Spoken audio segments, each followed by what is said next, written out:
Hello everyone, GuardianE here with another news update video for Azur Lane, today covering the latest maintenance update and the introduction of the all-new cruise missions. We're also going to be doing some daily pulls towards the end of the video, and of course we're also going to get officially hitched to Taihou while checking out that new Oath skin. I'll go ahead and put timestamps and chapters down below if you'd like to skip to a particular part. Now as always, if you do enjoy the content that we put out, please consider subscribing to the channel, leaving a like on the video, and letting us know the types of content that you'd like to see from us going forward in the comments below. Really does help us out.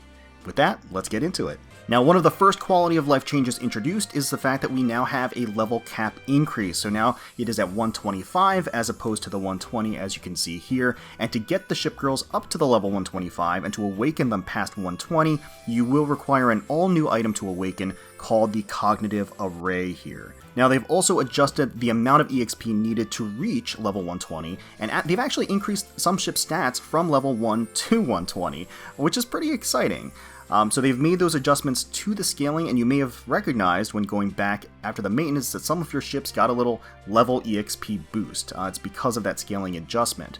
After the maintenance, any EXP due to the EXP adjustment was carried into the ship's progress towards level 125. As you can see here, Otago was insta-boosted to level 125. And to introduce the new system, there will be a limited event, Cognitive Array Support Plan, stretching until November 10th, so you got plenty of time, and that's going to help you get a jumpstart on awakening your ships to be on your way to level 125. Now, you'll get a total of, I believe, 300 cognitive arrays just by doing some very simple tasks and missions that you can see here. Things that you would do normally in the progress of your dailies and your daily missions and quests and everything else. So really not a big ask at all here. You'll also get some coins and some cognitive chips along the way. Now, I believe another way you'll be able to get cognitive arrays is through the new highest difficulty of the daily raids. They've actually added a brand new difficulty, as you can see here, for each of the raids, and they're going to actually yield some better rewards overall, which is pretty nice, including these new rainbow skill books. So as you can see here, you have rainbow skill books that you can apply for bonus skill EXP at the same time gating of the 12-hour limit as the gold books, but of course you're going to get more EXP in the process, so pretty nice. Fleet Technology has also had a quality of life update, so you do get some cognitive arrays, some cognitive chips, some coin rewards for leveling up your fleet tech retroactively, so you'll be able to go in here and gather a bunch of those materials. And the core data shop is now also stocked with cognitive arrays, so you'll be able to accumulate them here as well as needed. Other changes to the Academy: the Canteen, Merchant, and Lecture Hall all have their max level increased to 12.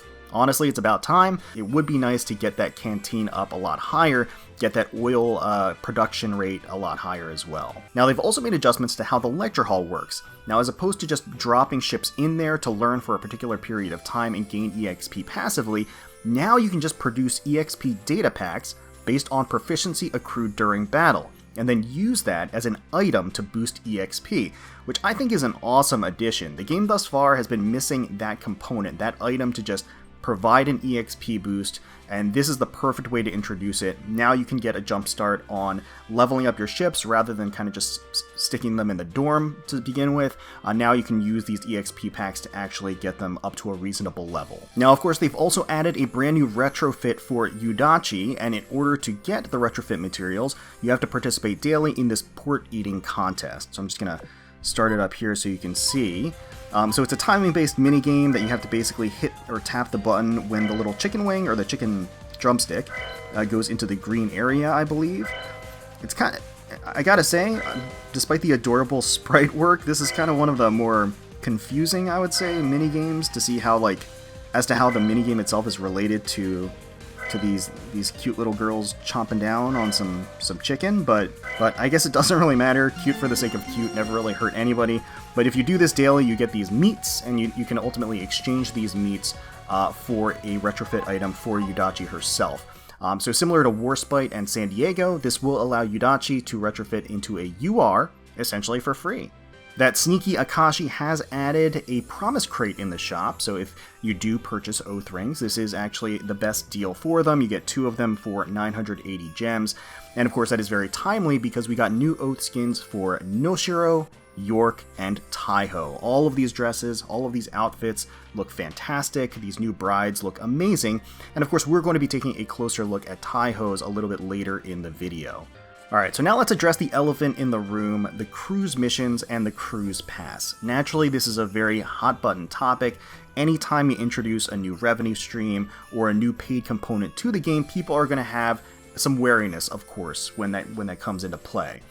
So I do want to cover what the cruise pass and the cruise missions are going to be like and dispel or clarify some of the concerns surrounding it. So first and foremost, just want to say you do not need to buy the cruise pass to get Fusou Meta. She looks beautiful back here. Don't worry, you can get her without buying the cruise pass. You don't need to get the cruise pass in order to get her. Got it? Okay.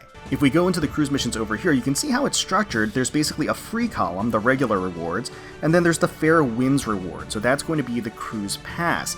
And people that purchase the cruise pass, it's going to be for $10, and it's going to last for a season. The season is going to last for essentially 2 months or 8 weeks.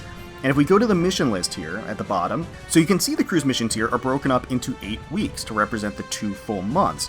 And it's really encouraging just participation on a weekly basis. You do want to just complete these quests and these missions throughout the course of the week, and then the next week will open up.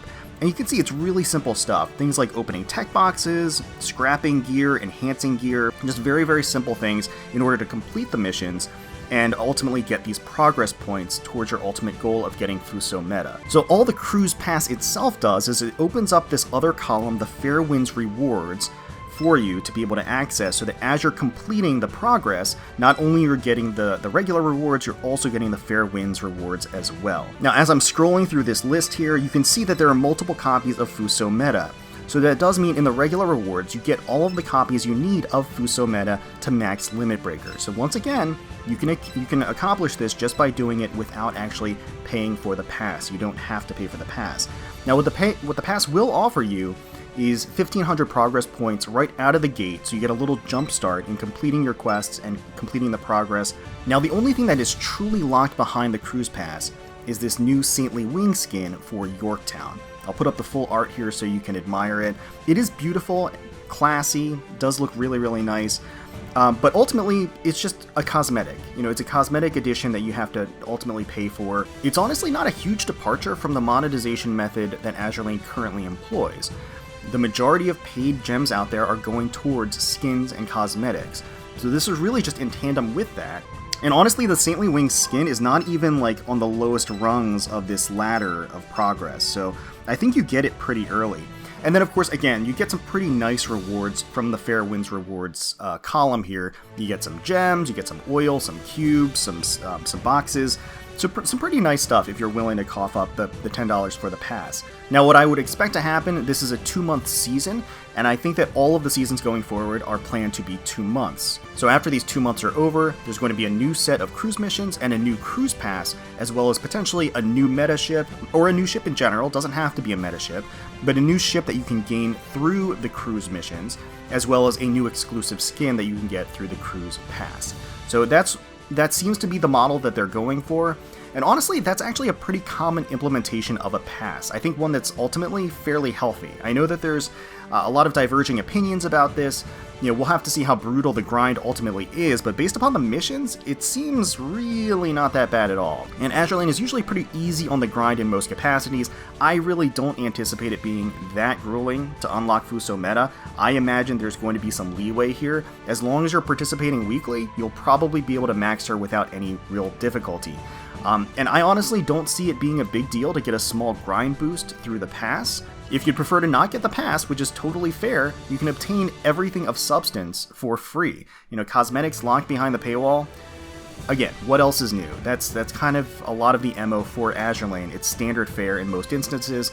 I don't see that as, again, a huge departure from what we are already kind of used to. As to whether or not I think it's worth it, I mean, ultimately that's going to come down to your priorities, how much you love the Yorktown skin, how much you value your time as far as grinding is concerned, because really that's what's going to come into play. I will say that $10 for 2 months, that's really on the lower end of passes that I've seen implemented in any game. I mean, again, this isn't like something new. This is in so many gacha games and has been for years and years and years. It's not really something new from Genshin, for example. It's been around like forever. And this is probably one of the most lenient implementations I've seen of a season pass like this. Alright, well, let's go through some of our light construction daily pulls over the course of the event. I haven't been doing event pulls because, as most of you know, I've actually swept the banners, swept the event, so I don't need any more of the ship. So, trying to save cubes here for the next event, and we've got 10 light constructions lined up here. So let's finish all, see if we can't snag ourselves a or an SR in the process. Okay, ping high, not bad. Actually, one other change that I didn't mention, I think they... Oh, Z35.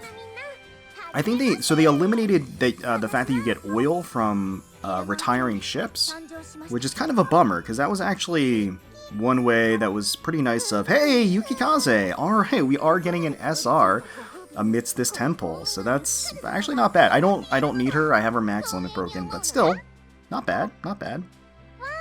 Yeah, so kind of a bummer that they took away the oil that you can get from retiring, but I think they compensated with more coins, if I'm not mistaken. So, you know, kind of a double-edged sword, pros and cons to that. Alright, well that was not a bad 10 pull overall. Could have been worse. Alright, and here is our absolutely gorgeous bride-to-be. I'm gonna go ahead and put her in her regular default outfit because I think that way we actually get to see the transition into her oath skin, right? So let's go ahead and get this going here. Definitely got a promise ring ready for her. And let's vow. There we go.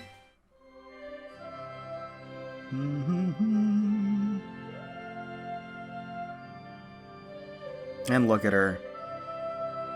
So beautiful. Okay, we can slide this ring on her finger. Lovely. Oh, and there she is. Oh, she gives us a little wink. I love it. It's finally on my finger.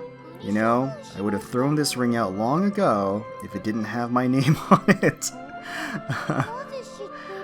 How did I know about it?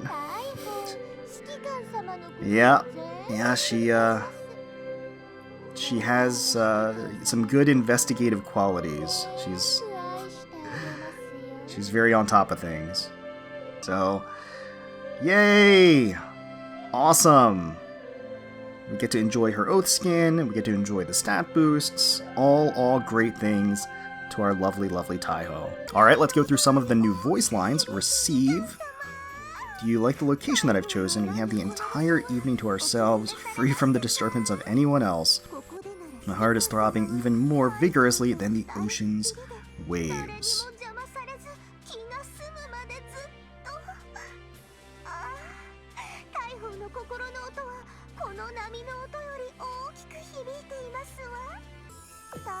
This pure white dress was crafted by yours truly.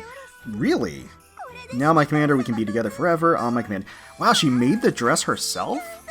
That's really impressive. I was not aware that she had those skills. The defenses around your bedchamber are complete, my commander. Nobody will be allowed to intrude on our love nest. What kind of defenses? I'm imagining all kinds of like Home Alone traps that she's set up.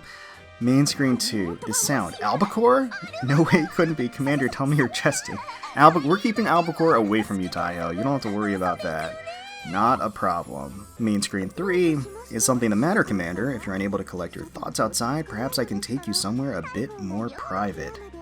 Yes, please. Special touch. I belong only to you, my Commander. That's very sweet. A head pat. Commander, can't believe you'd even treat me as a child. Yeah, a little head pat action, very cute. Get mission reminder. New missions, I already know all about it. Mission complete. I shall fetch you everything you desire. After all, there is no way I'd possibly burden you with such menial tasks. Return to port. Are you having fun with your pest extermination? Please do enjoy yourself thoroughly, and leave the paperwork that comes after to me. Defeat. My commander, please do not leave my side. Oh, I don't want to hear that voice line. Flagship fight. Nothing will remain of you. Commission complete. A commission has been completed. There's no need to welcome them back. After all, I already saw them back to their dorms. Yeah, I think she just doesn't want us to go out and meet the, the returning ships from the commission. And then love. My commander, I'll have you accompany me all day, just as you promised. Is there any place you'd like to go or anything you'd like to do? As long as we're together, anything is fine. Alright, well I think that's all the voice lines. Love to hear them. Let's take a closer look at the skin itself, shall we? I've been waiting for this for so long. Finally, we have Taihou oathed. I mean, she looks stunning. That delicate dress and veil combination just draping over the generous contours of her fantastic figure. It's actually slightly sheer, which offers us a pretty bold look at the soft, supple, and tantalizing silhouette there of her jaw-dropping body line. Just a splendid combination of pure, glamorous whites, her dark, deep raven-colored hair, and her ruby eyes. She has this set of elegant, sparkling jewelry just accenting the whole ensemble, and it gives her almost this Greek goddess appeal. You know, she's reclined on this bedrock, she's got this tiny hummingbird by her, the waves are crashing around her. Again, gives her this, I want to say, almost a Daughter of Poseidon look. The backless design is beautiful and alluring. The hem of the dress itself is pulled up, gives way to her soft, milky thighs and delicious stocking-encased legs. I just admire the gorgeous detail of the trim of the dress as well. Like, look at that beautiful floral pattern, as well as the peacock design. I love how they've implemented the peacock fan into the dress. It's actually really clever. You can see even the peacock feathers here, and of course Taihou, you know, meaning phoenix, great phoenix, the symbolism of that being a peacock. So, I mean, yeah, just a really clever utilization of that. And she has what looks to be really ornate, beautiful high heels. I don't know if they're diamond encrusted or if they're metallic, but they do shimmer and shine, which is certainly appropriately glamorous for the rest of Taihou here. Now, the artist Yunsong has blessed us with this design art with a front view as well. It's a bit of a shame we don't get to enjoy that devilishly plunging neckline in the skin in-game, but at least we know it's there, and as I said, Taihou looks absolutely captivatingly beautiful here with this side view and back view for sure. So let me know in the comments below what you're most excited for with this latest update, with all of these quality of life changes, if you did end up oathing any of the new ships, and what your thoughts are on the new cruise missions and cruise pass. Hopefully you all enjoyed the video. If you did, please feel free to leave us a like, comment, and subscribe to the channel for more Azur Lane content. We thank you all so much for watching, and for taking time out of your day to spend with us. We really do appreciate it. Certainly hoping you're all staying safe, healthy, secure, and united out there, and wishing the very, very best for you, your family, and your friends. And until next time, let's protect those waters.